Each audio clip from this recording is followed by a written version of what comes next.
সূরা ইব্রাহিম।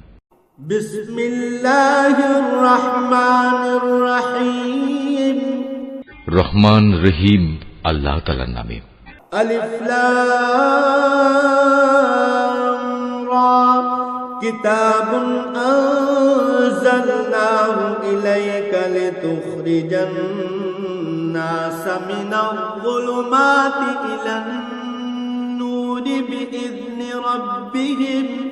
বিইذن ربهم إلى صراط العزيز الحميد। আলিফ লাম রা। এ কোরআন এমন এক গ্রন্থ যা আমি তোমার উপর নাজিল করেছি, যাতে করে তুমি এর দ্বারা মানুষদের তাদের মালিকের আদেশক্রমে জাহেলিয়াতের অন্ধকার থেকে ঈমানের আলোতে বের করে আনতে পারো, তার পথে যিনি মহাপরাক্রমশালী ও যাবতীয় প্রশংসা পাবার যোগ্য।